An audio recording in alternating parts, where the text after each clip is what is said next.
মই যেতিয়া SBI green marathon দৌৰিছিলোঁ সেইটো আছিল মোৰ দ্বিতীয় অফিচিয়েল মাৰাথন।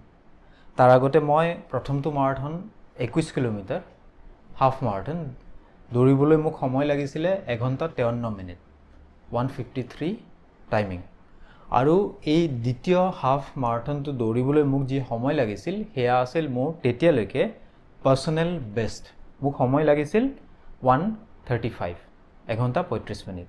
দেখাত 21 কিলোমিটাৰ দৌৰিবলৈ মাত্ৰ 18 মিনিট সময় আগতকৈ কমা যেন লাগে যদিও মাত্ৰ 2 মাহমানতে ইমানখিনি সময় কমোৱাটো মাৰাথনৰ ক্ষেত্ৰত কম কথা নহয়।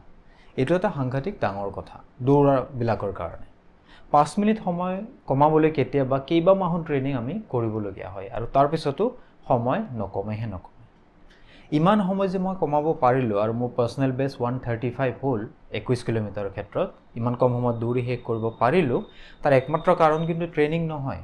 ট্ৰেইনিং, কঠোৰ মানসিকতা, খোৱা আৰু শোৱাৰ অৰিহণা নিশ্চয় তাত আছে, কিন্তু তাৰ লগতে এটা ডাঙৰ কথা মই কৰিবলগীয়া হৈছিল।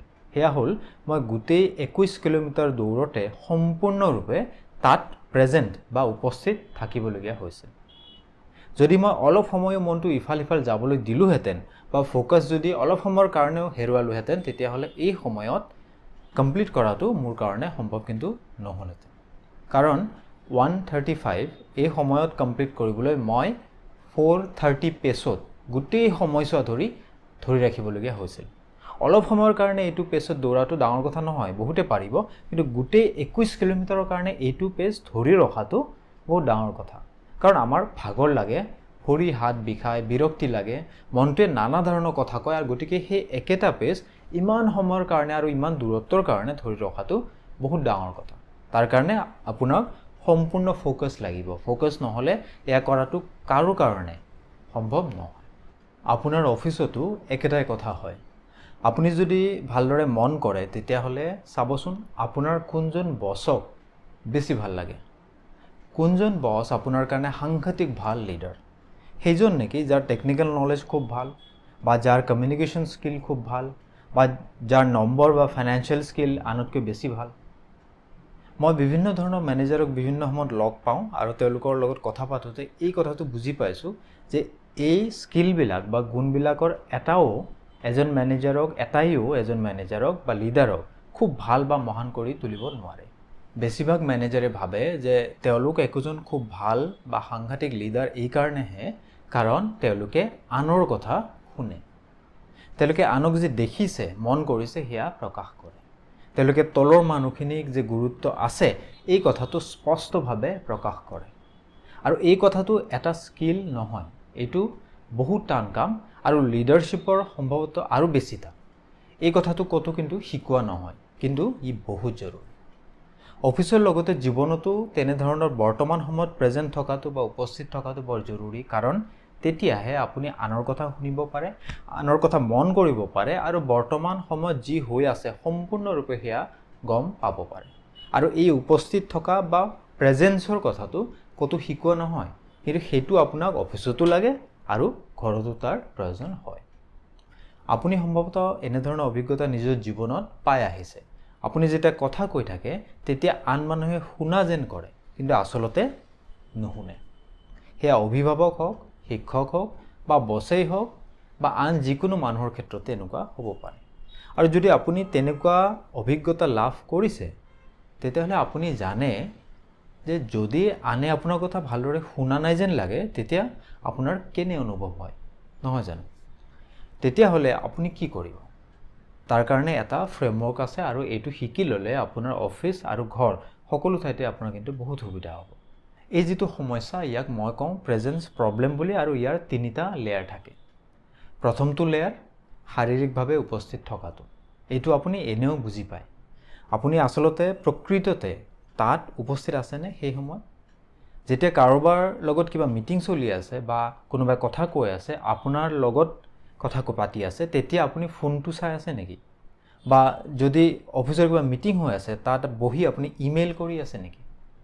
দেখাত কথাটো সাধাৰণ কথা যেন লাগে, কিন্তু এইটো এটা এনেকুৱা সমস্যা যে ইয়াক আপুনি চাৰিওফালে দেখিবলৈ পাব। শাৰীৰিকভাৱে মানুহবোৰ উপস্থিত থাকে, কিন্তু দৰাচলতে তেওঁলোক সম্পূৰ্ণৰূপে এবচেণ্ট। দ্বিতীয় লেয়াৰ মানসিক উপস্থিতি। এইটো কৰাটো টান। মানসিকভাৱে উপস্থিত থকা মানে এই মুহূৰ্তত এই ঠাইত আপোনাৰ মনটো আছে। আপোনাৰ মনটো আন ক'ৰবাত নাই। ঘৰত, আন এখন মিটিঙত, আন কাৰোবাৰ লগত কৰিবলগীয়া কামৰ বাবে চিন্তা কৰি থকা নাই। মনটো এতিয়া ইয়াতে আছে। কোনোবাই যদি কথা কৈ থাকে আৰু আপুনি সেই কথাটো সঁচাকৈ শুনি তাক এছেছ কৰি থাকে, প্ৰচেছ কৰি থাকে, তেওঁৰ কথা শেষ হ'লে কি ক'ব সেয়া ভাবি থকা নাই, তেনেহ'লে আপুনি বৰ্তমানত মানসিকভাৱে উপস্থিত আছে। আৰু ইয়াত বেছিভাগ মানুহেই ফেইল কৰে। মানুহবোৰ বেয়া সেইকাৰণে নহয়, কাৰণ এই কথাটো ট্ৰেইনিং তেওঁলোকক কেতিয়াও কোনেও দিয়াই নাই, ট্ৰেইনিং হোৱাই নাই। লেয়াৰ 3, আৱেগিক উপস্থিতি। এইটো হ'ল আটাইতকৈ গভীৰ লেয়াৰ। আৱেগিক উপস্থিতি মানে আনজন মানুহে কি অনুভৱ কৰি আছে সেয়া অনুভৱ কৰিবলৈ আপুনি বৰ্তমানত আছে আৰু সেয়া অনুভৱ কৰিব পাৰিছে। তেওঁৰ সমস্যা সমাধান আপুনি কৰিব নালাগে। তেওঁ যে এটা সমস্যা হৈছে আপুনি সেইটো বুজি পাবলৈ চেষ্টা কৰিছে, তেওঁৰ কথা শুনিছে। আপুনি যদি এই তিনিওটা লেয়াৰৰ উপস্থিতি আপোনাৰ ক্ষেত্ৰত আছে, তেনেহ'লে আপুনি খুব ভাল লিডাৰ বা বছ হ'ব পাৰিব আৰু লগতে ঘৰতো খুব ভাল মানুহ এজন হ'ব পাৰিব। মই এই প্ৰেজেন্সৰ কথাটো কিন্তু দৌৰাৰ পৰাহে শিকিছোঁ, ৰানিঙৰ পৰা শিকিছোঁ। ৰাতিপুৱা যেতিয়া আপুনি 5টা বজাত অকলে ৰাস্তাত হওক বা ষ্টেডিয়ামত দৌৰি থাকে, তেতিয়া প্ৰেজেণ্ট নহ'বলৈ বা লুকাবলৈ একো ঠাই নাই। তাত আপোনাৰ হাতত ফোনো নাই, আন কোনো নাই কথা পাতিবলৈ, একো মিটিং নাই, বেলেগ চিন্তা কৰিবলৈ সময়ো নাই আৰু একো ডিষ্ট্ৰেকশ্যনো নাই। কেৱল আপুনি আছে, আপুনি উশাহ লৈ আছে, ভৰি দুখন ৰাস্তাত লৰচৰ কৰি আছে আৰু ৰাস্তাটো আপোনাৰ সন্মুখত আছে। আপুনি যেতিয়া দৌৰিবলৈ আৰম্ভ কৰিব, তেতিয়া এই প্ৰেজেন্স বা উপস্থিতিটো আপোনাৰ বাবে বহুত জৰুৰী হৈ পৰে আৰু সেয়ে আপুনি নিজে নিজে সেই কথাবিলাক, প্ৰেজেন্সৰ কথা শিকিবলৈ আৰম্ভ কৰে। আৰু এইটো মনত ৰাখিব যে নিশ্চয় শিকিব পাৰি। গতিকে আপুনি এই চেলেঞ্জটো এই সপ্তাহৰ বাবে ল'ব পাৰে। যিকোনো এটা কাম লওক, আনকি মিটিং এখনকে লওক। মাত্ৰ এটা কাম বা এখন মিটিং, তালৈ যাওঁতে বা সেই কামটো কৰোঁতে ফোনটো থৈ যাওক। যদি লেপটপ খোলা আছে বন্ধ কৰক আৰু যিমানখিনি সময় আপুনি সেই কামটো কৰে বা মিটিংখনত বহে, কেৱল তাতেই উপস্থিত থাকিবলৈ চেষ্টা কৰক সম্পূৰ্ণভাৱে। চেষ্টা কৰি চাওক আৰু তাৰপিছত চাওক যে কি সলনি হয়।